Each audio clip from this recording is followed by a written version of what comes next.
Are you ready to go? I'm ready. Okay. Wow. Vroom, vroom. My motor is going. It's feeling fully tuned. We are here. It is Saturday. This thing launches Monday night, Tuesday morning, about 2 a.m. When we're on time. We are hours. We are only short days and hours away. Are you okay? No. What's happening? I don't know. But hi, everybody. Welcome back to this week's episode of Father Knows Something. And for you that are waking up early and you're the first to hear it, I applaud you guys. You guys are great. We love everyone that's here, though. We do. Thank you. Thank you for being a part of this tight-knit little community we got going on. Did you read the comments of the other day? Yeah, they were week? pretty good. Did you read the one where the person said that she made somebody subscribe? Love that. And I loved it. Thank you. I mean, you guys are getting the message. We're getting the word out. We're getting there. Subscribe right now. Hit the like. Yeah, you can do that. Hit the too. subscribe. So today's theme that I have for us. You have a theme? I do. It's going to be all about forming and or breaking connections. Forming new or breaking old connections. Yeah, that works. You like that one? Yeah. And we're getting into it from the jump. I'm about to be pissed. Really? Yeah. Are these like seatbelt moments? Oh, this first one is a seatbelt. Really? We haven't done seatbelts in so long. I think we forgot how to do it. I might jump through the camera. Really? I'm a little irate right now. Okay, so I'm going to put my seatbelts on. Okay. Are you ready? Let's get into it. Mm-hmm. Yeah. God, don't break my house. I'm ready.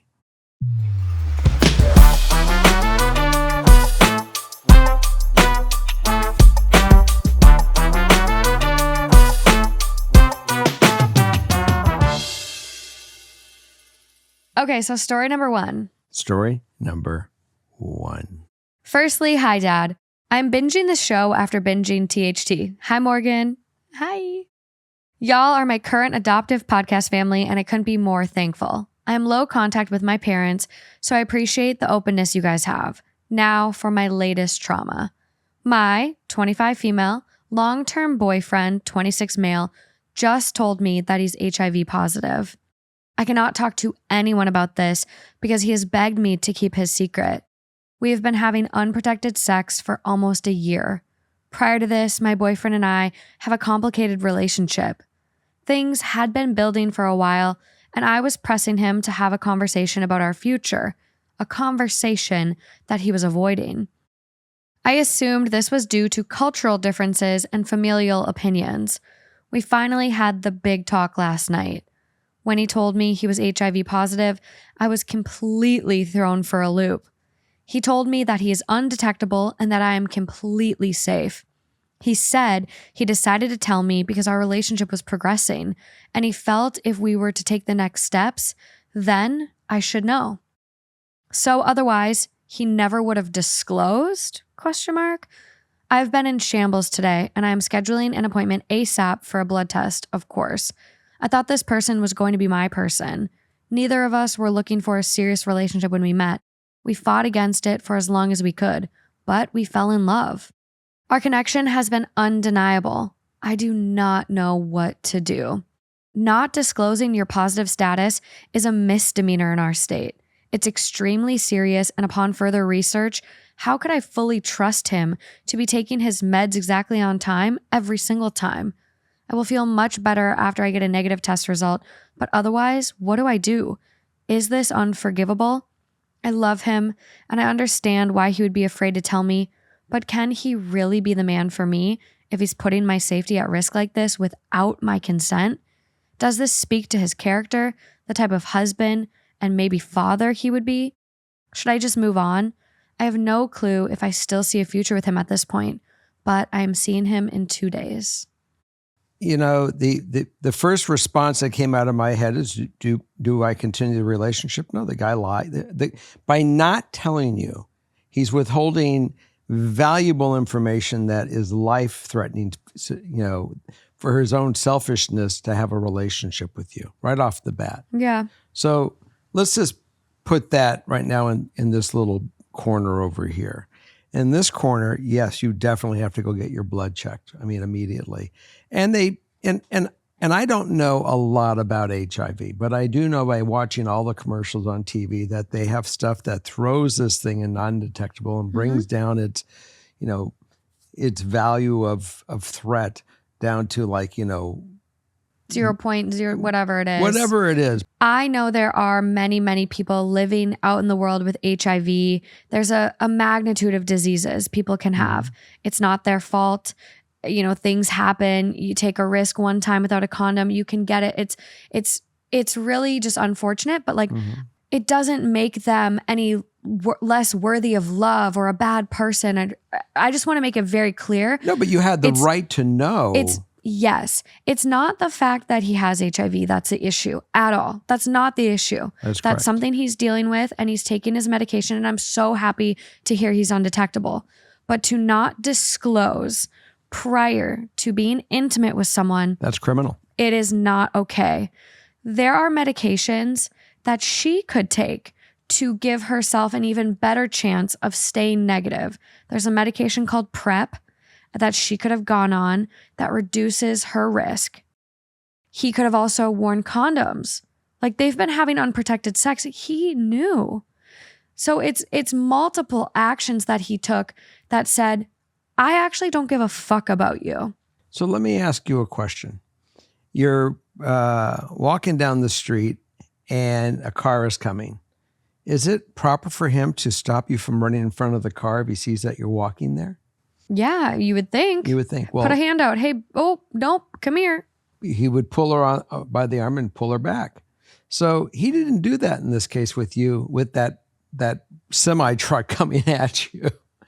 And I look at that for a person, you have to have 100% disclosure and trust before you become lovers. I know that in 1984, when the HIV thing really started coming out, and we started seeing what this thing is, and nobody knew what it was. We were all, terrified of this as a nation. There was a lot of stigmatization with HIV. Yeah. I mean, it was HIV was I was tragic. alive. Just tragic. The point was that I changed my whole premise on my sexual encounters at that point because I had to be responsible. I was feared for my life. I mean, it used to be when the first time I had sex, I was worried I may have caught the clap.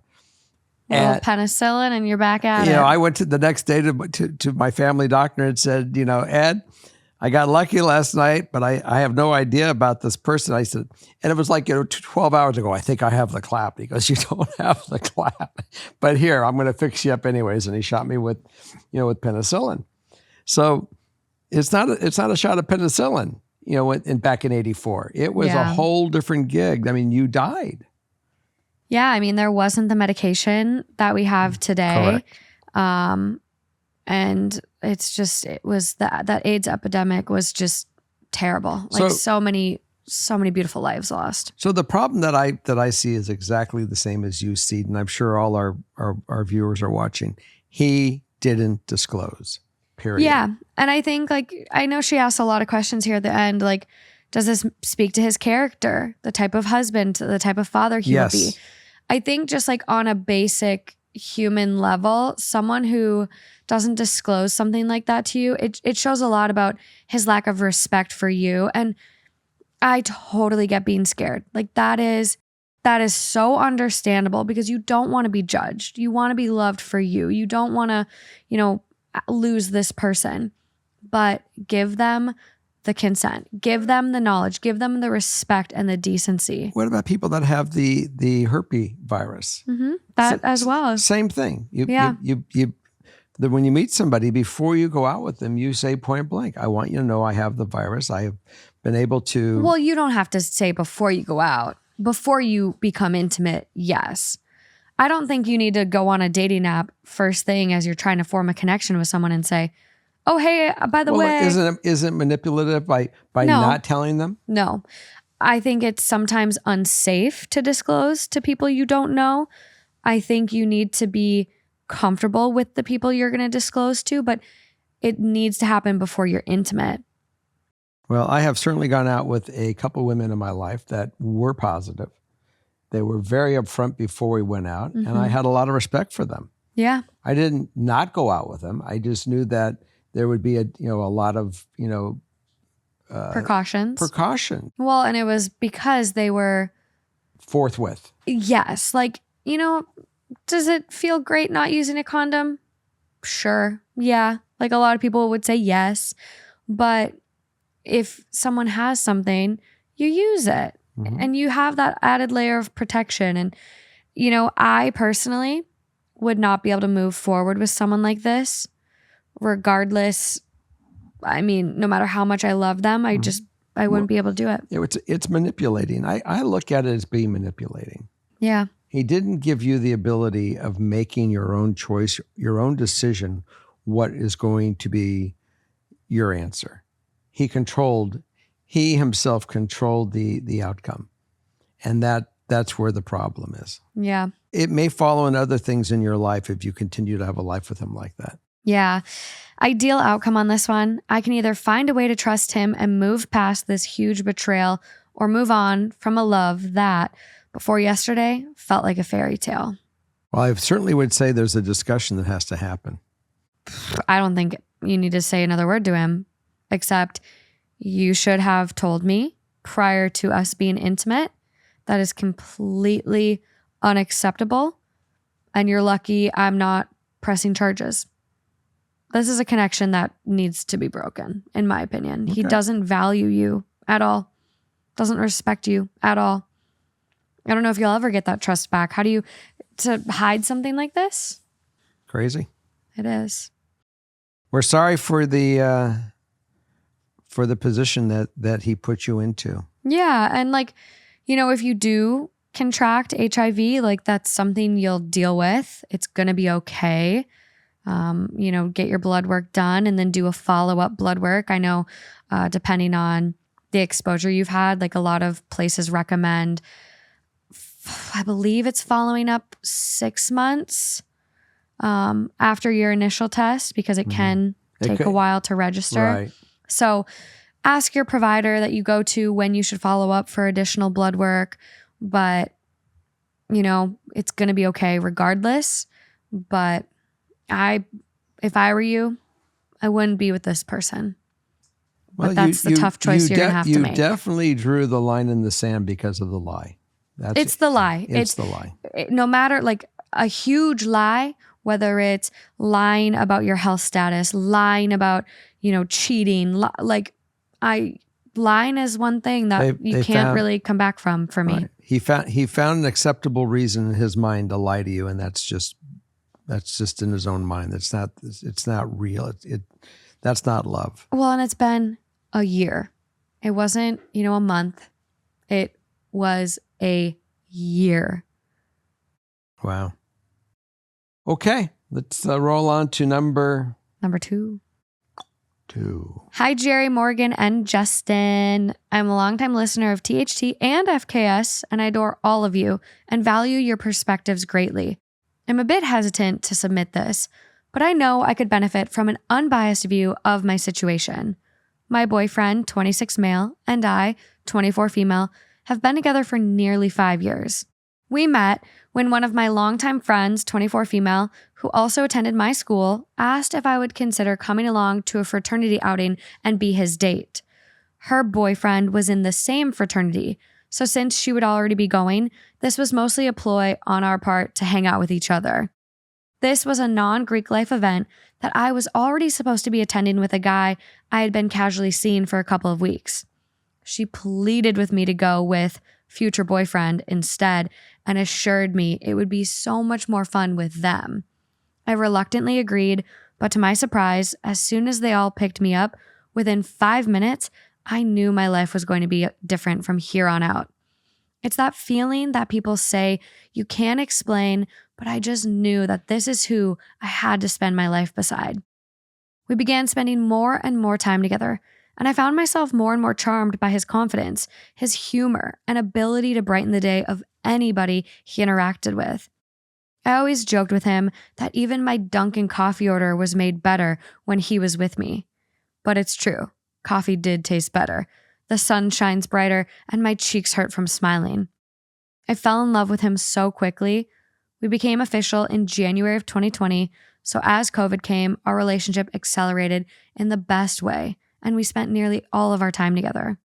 Our relationship has been filled with so much joy. We've gone on countless family vacations and tried so many new things together. I adore his family and his friends and feel as though they are mine now too. I've heard that all relationships have ebbs and flows, and we've definitely had our fair share. It has never been toxic. He has always treated me with kindness, though.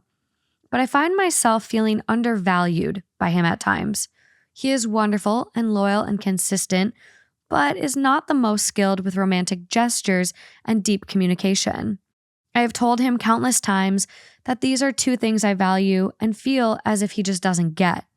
I don't want to undermine his emotional intelligence, but I don't understand how you couldn't want to deepen your connection and understand more of how life works. I feel as though we still have a lot to grow into, and that gives me hope. But I don't want to be one of those people that marries someone for their potential. We've talked extensively about marriage and what we want our life to look like: kids, travel, our home, etc. I love the person that he is now, and I truly can't imagine my life without him. However, I feel that the lack of deep connection and effort on his part to create it has made me feel a bit disconnected from him. There is no doubt in my mind that I love him, but I'm not sure I feel in love right now.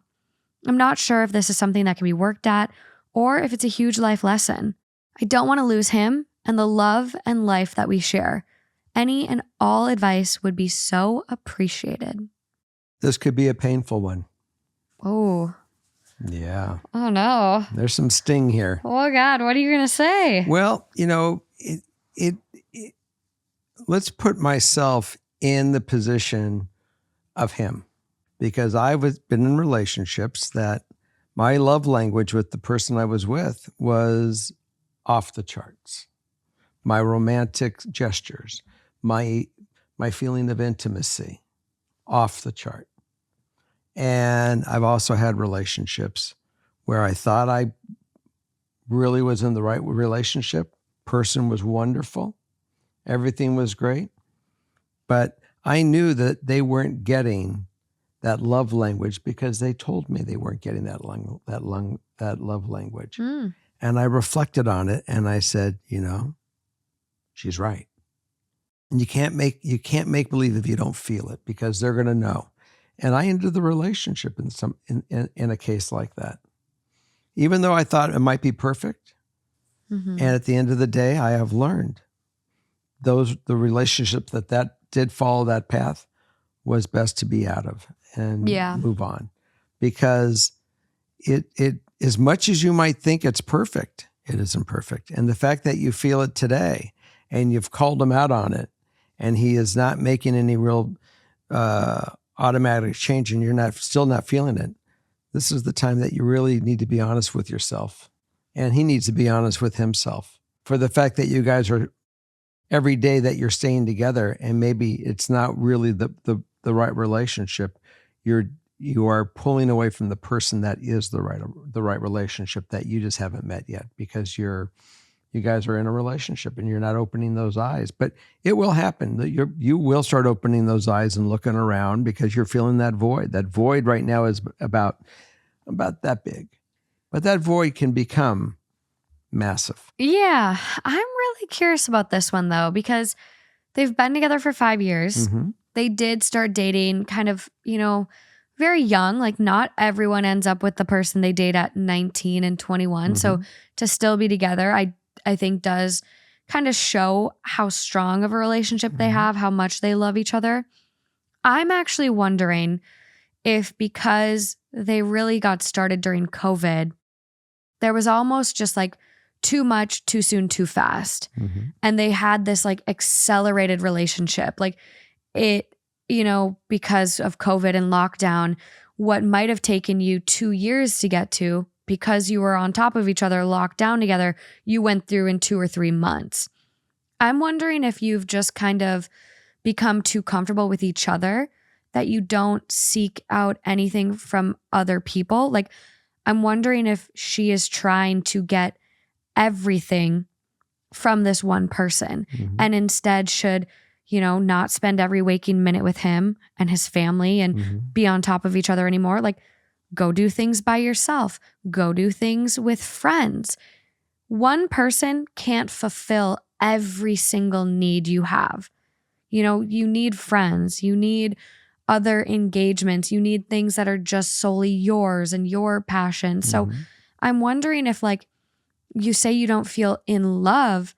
I'm wondering if that's just because you're at this point of, like, you guys have been on top of each other and there's nothing exciting to engage with each other over anymore. These are all good points. You know what I mean? Like, I just wonder. What about taking a pause? You could do a break. And see if you guys miss each other. Or you could do some couples therapy and see, like, if there's any exercise a therapist might give you, or a therapist might hear your story and your day-to-day and be like, yeah, you guys are, you're together too much. How do you expect to catch up over, a meal if you're on top of each other?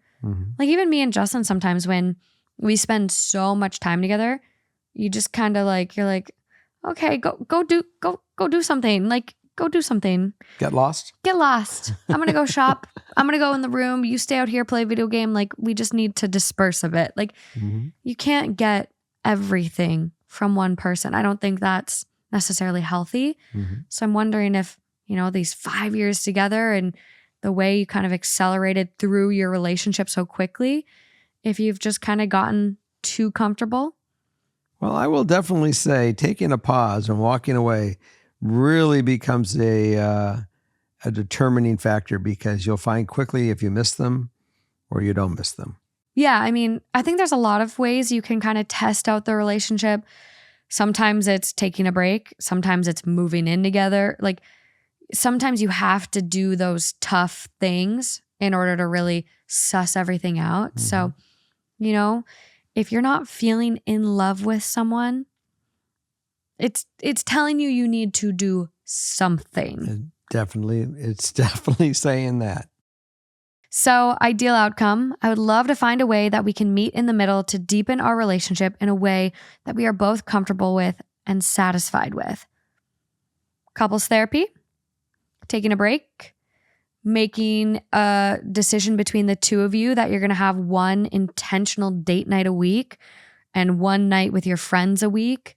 I think that could really help. I mean, there's a bunch of things, but go on Pinterest or Google ways to deepen a relationship, painting night, like do an activity together. Yeah, I definitely think that you have something there on this one. Got to be intentional with your time too. Where you actually do develop some self-time to see that if you guys, as you're apart, that there's new things you want to share with each other and have that, that extra space where you can actually decide that you miss one another. Yeah.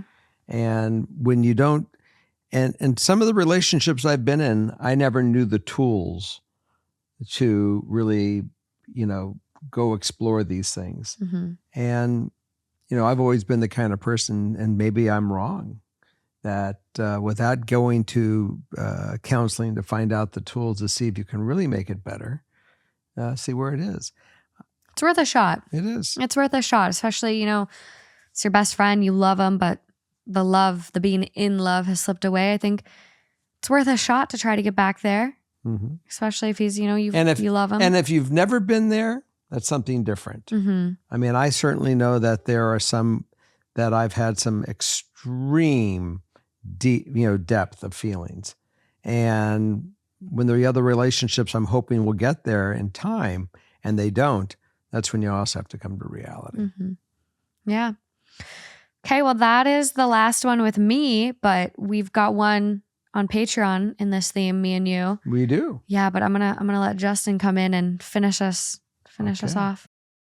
One of this week's partners is Lumi. Summer is full of all kinds of smells, but it doesn't have to be the bad ones with Lumi. Lumi is whole body deodorant. It lasts for up to 72 hours, is baking soda free and paraben free, and let me tell you, it lasts. I've put Lumi to the test on some of my most stressful, hot, disgusting days, and I still come out of them smelling pretty good. And Lumi is pH balanced, so it's safe for use below the belt. I'll even put it in between my legs. Ain't nobody got time for that chafe. Lumi is actually one of the best deodorants I think I've ever used, and they have so many different convenient forms. I love the wipes. I keep them in my purse, so when I forget to put on my deodorant, almost daily, I have those to freshen up. So if you're ready to try it for yourself, Lumi's starter pack is perfect for new customers. It comes with a solid stick deodorant, cream tube deodorant, and 2 free products of your choice, like the mini body wash and deodorant wipes, and free shipping. As a special offer for listeners, new customers get 15% off all Lumi products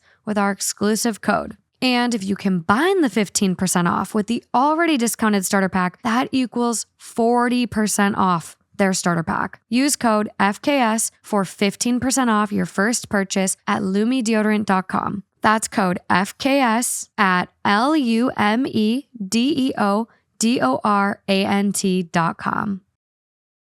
Are you ready? Yep. Boy, that click was fast. I click, she is gone, you're here. Instant. It was quite amazing. I did not know that I have mastered this. You're getting better at it. I really am. Miss Morgan has a glass of wine for you and I. Wonderful. Hey, everybody. Here's all to all of us, to our little family that we get to meet Tuesday morning bright and early. Bright and early. Cheers to your accent. Here we go. Hey, all. I have a bit of a love-life dilemma that I would love your insight on. Love life dilemma. Yes. Okay. So I, 24 female, am from Iceland. Oh, Justin, this is your favorite place on the earth.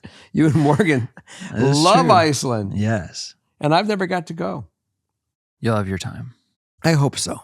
We'll put it on a bucket list. Yes. All right, let's rock and roll. And I moved to Finland last year for my master's degree. In February this year, I went on a Tinder date that might change everything for me. Do tell. I matched with a guy, 26 male, from Australia, who was traveling in my city, and he asked me out. I said yes and thought this would just be a fun and spontaneous date. I wasn't too invested in it, but decided that I might as well go. We went to a local bar and then took a little walk around the city. Simply put, the date was magical. We connected really well. The date was fun. He was fun and cute and perfect, and on our walk, we kissed under the stars by the harbor. I am digging this. It was an evening. absolute dream and hands down the best kiss of my life. When we said goodbye, I jokingly said, "Until next time," because I thought that this would be it. He went back to Australia the next day. A few days later, we started messaging, and ever since, we've been messaging constantly and even video called a few times. It's been almost 2 months since we met. The only times when we're not really messaging is when either one of us is sleeping because of the 7-hour time difference.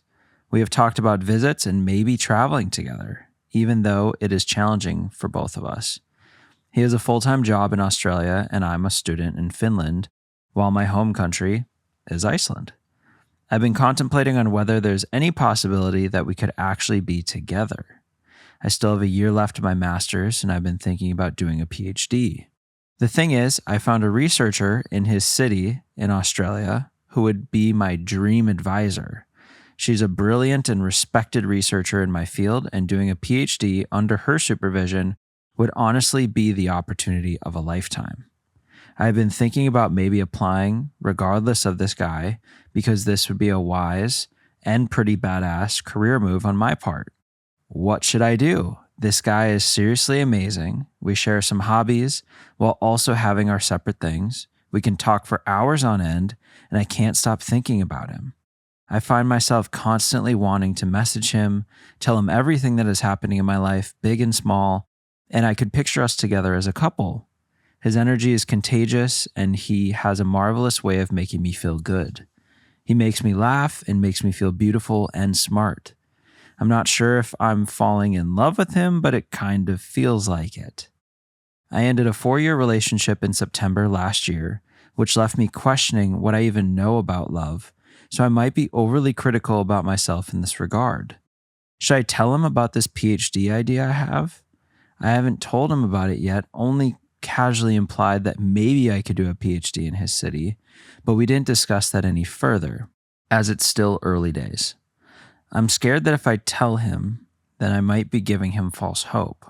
Getting accepted as a fully funded PhD candidate is really hard, and there's no guarantee that I would get accepted, even though my grades are really good and I have a strong passion for my field and my dream research topic.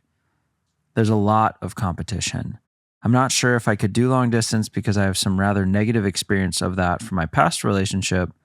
I'm used to moving to different countries. Before moving to Finland, I moved to Germany a few years ago, so moving to Australia doesn't scare me that much, and the country seems really cool.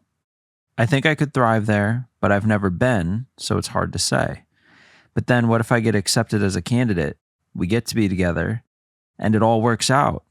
My family would be in Iceland, and I would be far away from them. I'm used to it. We video call all the time, and I can easily visit from Finland. It's a short flight.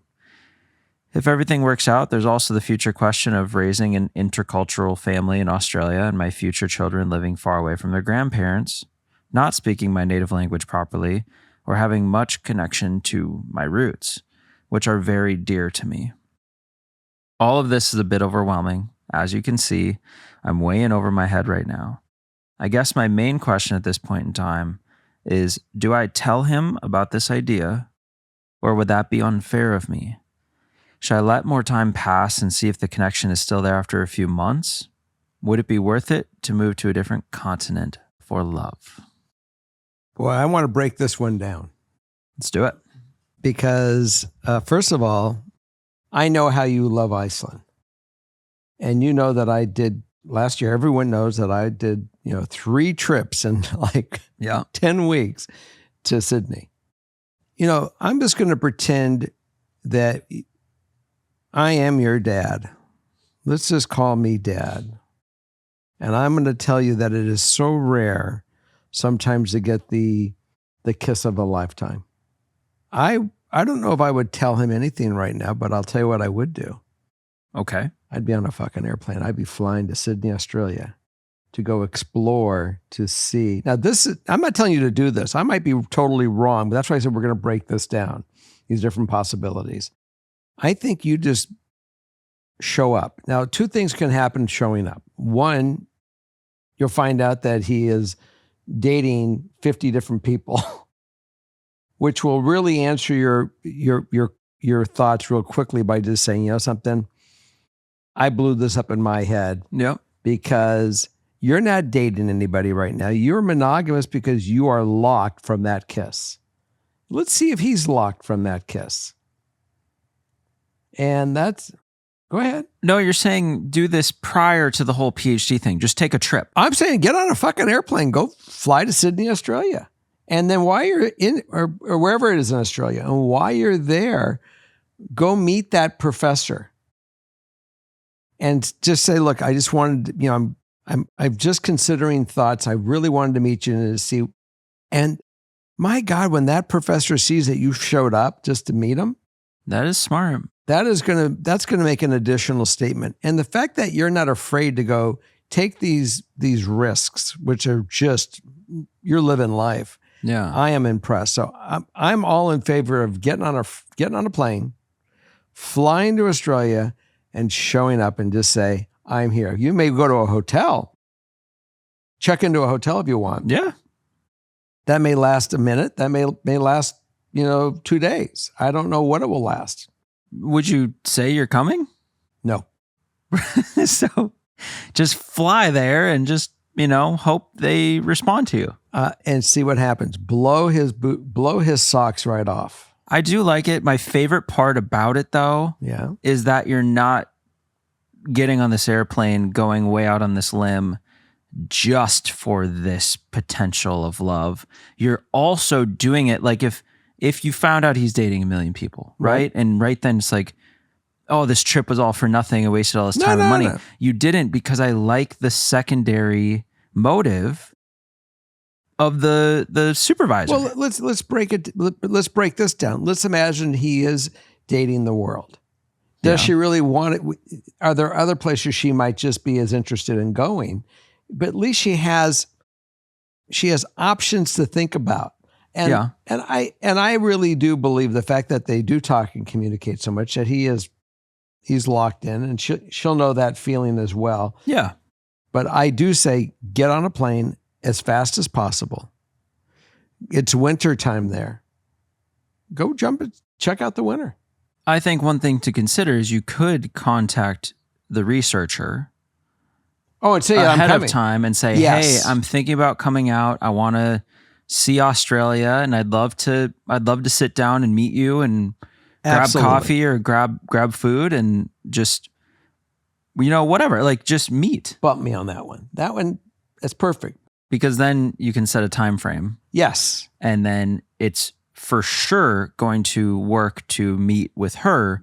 And then also, however, let's say the professor says, I can't meet you for 4 weeks. I'm not then the primary reason. I'm waiting 4 weeks. I'm not waiting 4 weeks. I'm waiting 4 weeks. Fly. Okay. Here, we're looking this up. I'm saying get on a freaking airplane in the next 2 weeks and go surprise his ass. She's not going to be able to hold back when she buys this ticket. Here's the thing. With one stop, okay, I don't see any direct flights. There's flights. But with one stop, it's 19 hours. I'm not flying 19 hours. From the Netherlands? To do it twice. She's in the Netherlands, right? She's in Finland right now. Finland, yeah. And how much is it from Finland down to Sydney? With a stop, which I don't know how long the stop is. It says 19 hours. It's not 19 hours. Well, it's 19 hours. All the journeys I'm seeing to get there. Sydney, 25 hours. Melbourne, 36 hours. Brisbane, 38 hours. Perth, 30 hours. These are all have multiple stops. They all, if you look, see, they're probably connecting in Dubai. Dubai is the big connection for that. They're connecting in London and Paris. They're all over the place. Amsterdam. So regardless, it's not like it's just a little puddle jumper. Like, this is a big flight. And if it's 4 weeks, I think you just judge it. You just gauge it for yourself. But I would wait the 4 weeks if I can meet the supervisor, my dream supervisor, and then also a researcher, and then also. What happens? The researcher says, "I'll be glad to see you next weekend." Well, then you really gotta get on the fucking plane. That's what you gotta do. I know. I'm being logical. Get on the plane. I'm being logical. I am a romantic. I think it will be. You are. You're going for the big love story. I am. I mean, and I'll tell you why. Yes. Because of the kiss. Yeah. You don't get kisses like that every day. You remember the kisses that were amazing. Ideal outcome. I want to be with this guy so bad, but I also have personal goals and things I want to achieve. If I could do both, then that would be perfect. Additional info. I've been considering staying in Finland after my studies and maybe applying for a PhD or job here. However, there is a massive language barrier here, as Finnish is a very difficult language to learn. Take it from me, I speak 4 languages, and this one is the hardest I've had to learn. And right now, the job market is very tough. Dad says, honey, I'm right with you. Get on the plane. I mean, I really think the part that cements that is when you say that you're considering doing this even outside of him. And Sydney is, or I don't, she didn't say Sydney. She just said Australia. No, you just have Sydney locked in your I got head. Sydney, but I love Australia. And I know that, you need to go to other parts. You need to go to Brisbane. You need to go to Melbourne. You need to go to the Gold Coast. Excuse me. I just need to go see the concert center. I never even got there. Out of all those trips, I saw nothing but the train. You got to see more than just Sydney. I know, but this isn't my trip right now. This is her trip. All right. Go do it. You're going to have a great time. And I want everyone to jump on and give us your thoughts on this one, because this one is the romantic one. This is the creme de la creme that I've been waiting for. Do you want updates? I do. I think if you update us all, I think we will all be very, very excited on this. Yeah. We will wait. Okay. Another one of this week's partners is Greenlight. Summer is meant to be one of those seasons where you slow down, smell the flowers, enjoy life a little bit. But it also makes you realize how fast time is going by. And in that same breath, you might notice your kids are getting older and it's time to really plan for their financial future, which is where Greenlight can come in. Greenlight is a debit card and money app for families, where parents can keep an eye on kids' spending and money habits, all while your kids are learning how to save, spend, and invest wisely. I wish I would have had something like this growing up, because I spent way too much money on jeans with bedazzled back pockets. This financial literacy is so hard to get, but Greenlight actually has an infinity plan, which includes all the financial literacy education, so you know your kids are going to be set and learn a little bit for the future, be responsible with their money. This infinity plan has a bunch of other features, including safety features that your kids can check in, or if they're drivers, it can even alert emergency services in case of a car crash. But Greenlight has so much for kids of any age. So if you're ready to try it for yourself, sign up for Greenlight today and get your first month free when you go to greenlight.com/FKS. That's greenlight.com/FKS to try Greenlight for free. Greenlight.com/FKS. Okay, we're going to move on to number 4. Number 4. Hi, Jerry, Morgan, Justin. Sorry in advance. I feel like this is a really long one. I recently got out of a 3.5-year-long relationship with the person that I thought I was going to marry, and I'm having a much harder time moving on than I think I should. We met when I was 19, and he had just turned 21. I'm originally from North Carolina, and he's from Portland. I was in college near DC, and he was in the Marines. And when we met, he was about to leave the country for the next 3 years. We dated for 2 months before he moved to Pakistan. Initially, when we started dating, we told each other that we would enjoy the time that we had together, but would break up and maybe stay in touch once he left. My friends warned me against getting too emotionally attached to him since he was about to leave, and sure enough, when it came time for him to leave, I was fully in love and agreed to continue dating and try long distance. For 3 years, we traveled to see each other whenever we could. We FaceTimed constantly and were always talking to each other. He became my best friend and the first person I turned to when I wanted to vent about my day or share good news. 3 years later, I was about to graduate. He was almost done with his overseas assignments and was going to get out of the Marines and start college. I had told him throughout our whole relationship that after graduation, I would be staying close to DC and trying to get a job in that area. My degree is in government and international politics. He assured me that he would move to Virginia and we could start our lives together. I told him multiple times that if he wanted to go to school in Portland or somewhere in Oregon to be near his family, I would support it and we'd make it work. He assured me that he wanted to go to school at least somewhere on the East Coast for me. Seemingly out of nowhere, he tells me that he'll be going to the University of Montana. My heart was broken. I think this was the point where I started to come to terms with the fact that this relationship was no longer sustainable. Despite this, I kept telling myself that he was the love of my life and that we could make it work. He started school in January, and I went to visit him for his first spring break. I spent money that I didn't really have as a recent graduate myself to buy a ticket to see him.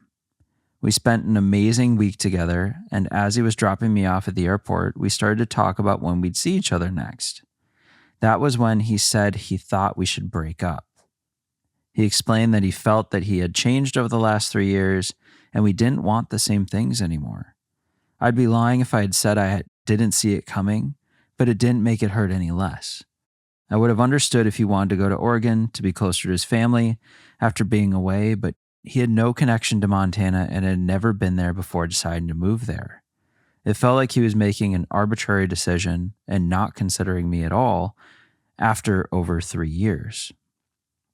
Looking back, I knew we wanted different lives. I know he broke up with me thinking that he couldn't give me the life that I wanted, And I also know that if we got married and I didn't pursue the career and life I wanted, I'd eventually regret it and possibly resent him. I fully accept that this relationship ending was for the best and that as much as I love him, he was not my person. My issue is that despite knowing this, I can't move on, even slightly. It's been almost 6 months now. I have weeks where I feel like I'm starting to really feel like my old self, and then I'll randomly have days where I'm back to square one and can't get out of bed. I'm seeing my friends get jobs and start lives, and I'm feeling stagnant and unmotivated. I've started to let friendships fall apart because making the effort feels like it's so much work, and I don't see a point. Before we met and during the relationship, I felt like I was generally a motivated, happy, and carefree person. I feel like a shell of myself and don't know what to do. Depression. You know, it hits in many different ways. Grieving hits different ways. You have a too high of an expectation of yourself to be able to get back on that horse and go. You got to go through all these feelings and just recognize what they are and take your time with them. And look, I understand what it is to break up with somebody. And I understand it doesn't matter what side of the coin you're on, you have to heal. You just do. You got to become you got to become fully yourself before you can open the door to share it with somebody else. And you're just not there yet. And being in 6 months, don't put that kind of pressure. They're saying it's 6 months. I mean, I should be done by now. Mm-hmm. Not always. Sometimes it takes longer. And it's just, you got to go at your own pace and just be you. Do your own thing. Do things that you want to focus on. And while you're doing those things, someone may or someone may not come in your life. Yeah. Whatever it is, just don't have the expectation that you need someone there right now. Just go on and just figure you out. That's what I've been doing. I mean, I've been through the same thing. I broke up 3.5 months ago. Was it 4 months ago now? 3 months, 4 months? Mm-hmm. And, you know, and I broke up. It wasn't that the person did. I mean, they were the ones that, you know, didn't see it really coming. Not that I don't think they should have seen it. I mean, there were things going on. There were conversations that took place. But needless to say, when it finally happens, it's like getting hit by a truck, no matter who you are. Yeah. So allow yourself that time to heal. Don't put any pressure on yourself for this. You'll get back on that horse when your subconscious is damn well ready. And it will be great because you're going to actually be a healthier person for it. And you're going to be able to give that other person you without all the baggage that you have right now sitting at the curb with you. Yeah. You know, you'll be able to throw a lot of those bags in the disposal or in the landfill and go on cleanly. And you understand this yourself. Yeah. I mean, I think, you know, a lot of it is time, and time is kind of the cliche of, you know, time heals all and all that. But I think if you're really struggling on your own, therapy is a great way to help kickstart that in maybe ways you're struggling with, just trying on your own. But I always think about, there's this one country song, and it's you got a country song? Well, it's not one I worked on, but it just, anytime we talk about breakups, these lyrics come up a lot. Mm-hmm. And one part of the song says, I'm trying, but then I close my eyes, and then I'm right back, lost in that last goodbye. And what if time doesn't do what it's supposed to do? What if I never get over you? And it's just so clever because all you hear all the time is, oh, time, just, you know, you just got to keep going, living your life, trying new things, meeting new people. But here's where your song missed something. Timing. Sometimes the next relationship is timing. It's not just the time, it's timing for the next thing. When the universe says you're ready for whoever's going to show up. Yeah, but then again, like if you're still not over the person, all you're going to see in that person is the the last one that you can't get over. Mm-hmm. And that you really, it's tough because then I've seen people try to mold someone new into that previous partner. But I get that. You're absolutely right about that. I've been at that point where these lyrics really made a lot of sense. Like, what if time doesn't do what it's supposed to do? Mm-hmm. What if I truly never get over you? I've felt that. And I've been there maybe even 6 months after, like you. But I think something happened along the way where there was one day I woke up and I just started going about my day like usual, because you're getting used to this new normal on your own and single. And something had flipped, and it was literally overnight. It was very weird. Mm-hmm. And from that moment, it quickly got better, like very quickly. I don't know what changed. Mm-hmm. I don't know what processing happened in my mind while I was sleeping, but I do think you'll get there. It just takes some people a lot longer. And it even like some people they'll be able to recover from one breakup really quickly, and then the next one hits them a lot harder. It just really depends. And there's no set rule on you need to be recovered in 6 months, you need to be recovered in a year. Your friends, I think a lot of the messages you get from your friends and people around you are, oh, just get out there, just go meet people, just go do this.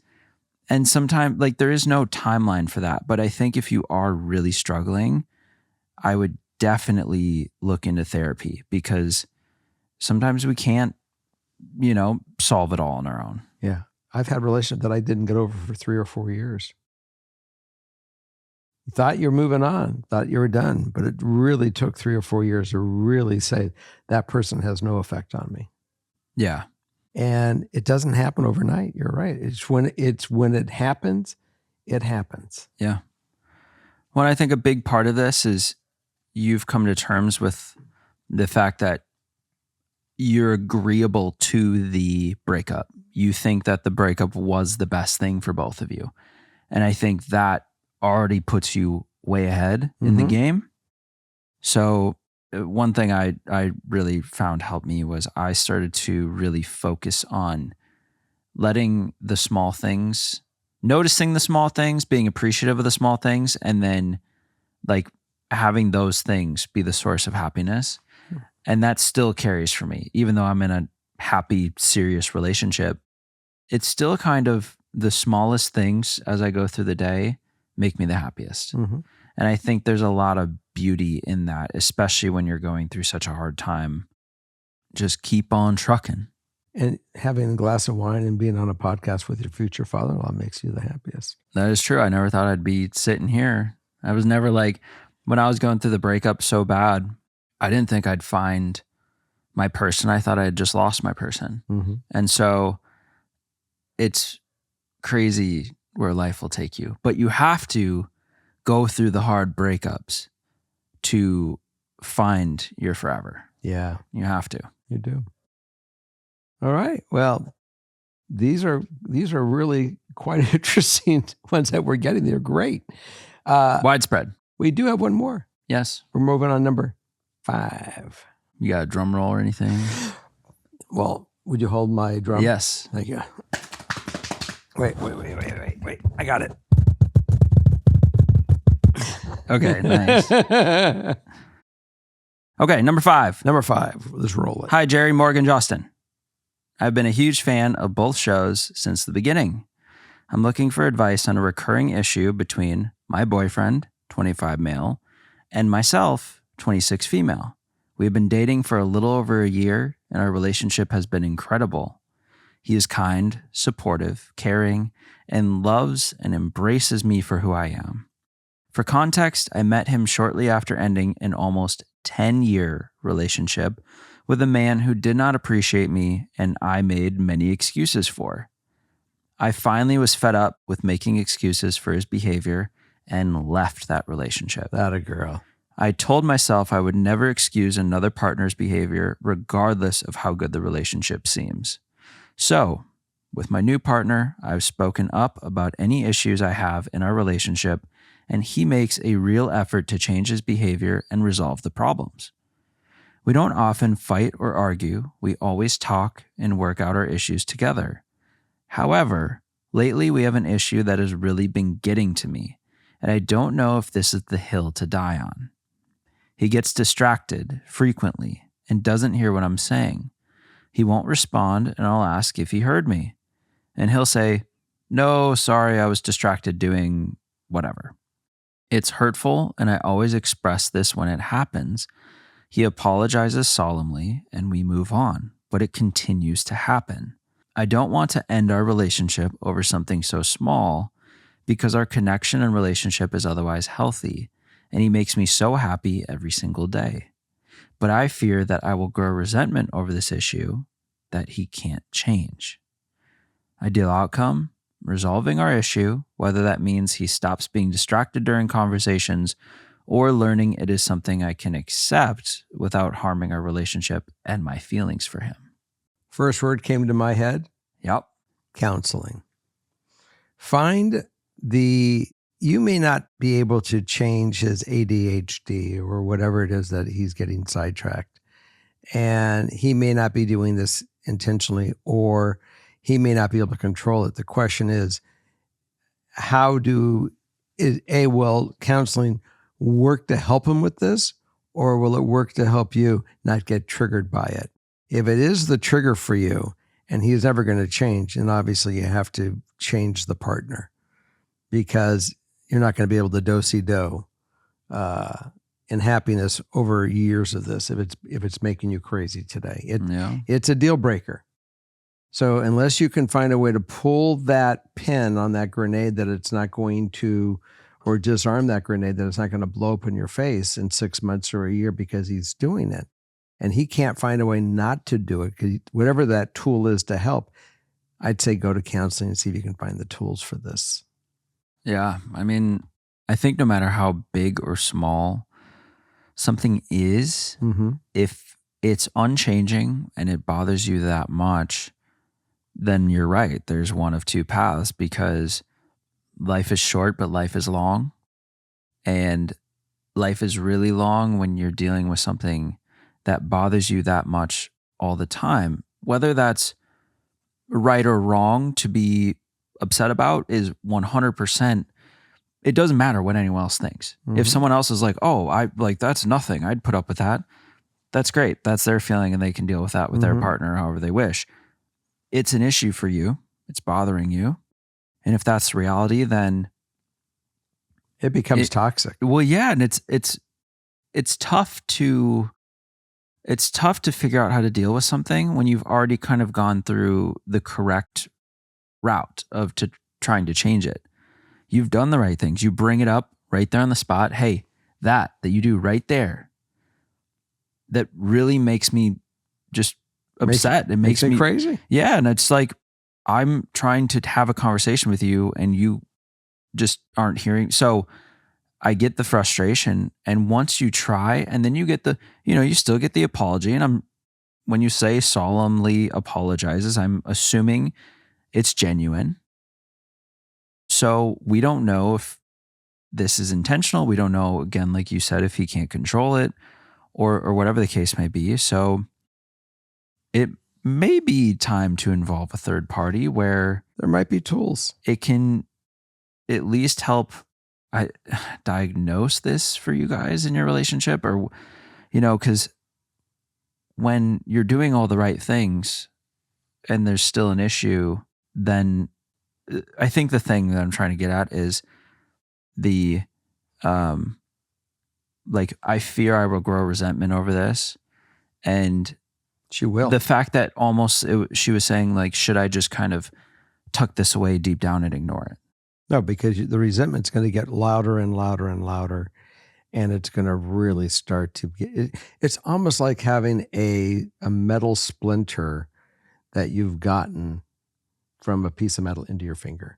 Yeah. If it's a wood splinter, it's kind of organic. It will kind of go away. It will work its way to disintegrate. But a metal one will get infected. No. And the infection is going to become so toxic for your body that you're going to notice this red finger every time you touch it. It's going to go, ah. Yeah. And you can't live your life that way. That's why I really started with the word counseling. I said there are tools that might work for you guys that it doesn't trigger you. You're able to pull that red hot flash point away, that you can go on and have a great life. And you'll say, hey, some people can say, that's just them. Fuck it. I get it. I don't take it personally. Yeah. Some people say, that is just being rude to me, and it's just not going to work for me. And it just matters on the tools that someone's able to give you for him to try to be better, you to try to not take it personal. And if it doesn't work that way, then you know that you guys got to separate, because it will turn but worse if you don't get it dealt with. Maybe so. Okay. I'm just, last point I would say is Sure. I'm just curious if there's any conversation with these apologies where it's like, okay, how do we, try to work on this going forward? Can you, like, how does that conversation play out? Have you tried to have that conversation? And he's like, yep, I'm going to work on it. I'll be more attentive and whatever. And then it keeps happening. Like, I'm just curious what's happened with that. Mm-hmm. But he may not have the tools, even though he may feel that he recognizes it and he's trying. He needs the professional assistance that maybe to help him through that with that tool. Yeah. And I wouldn't be afraid of that tool at all, to find out what is in that, bat belt. Yeah. That will help him. So that's all we got, guys. And join us. We're going to have a Patreon under the same topic. Morgan's going to come back and we're going to pop that one out. And we look forward to our next group. Also, everyone, don't forget to hit the subscribe, the like, and what's the other button? Subscribe and like, and there's something else. Comment. Oh, absolutely do your comments and let us know about your week. Let us know if we should hit some themes that we haven't hit.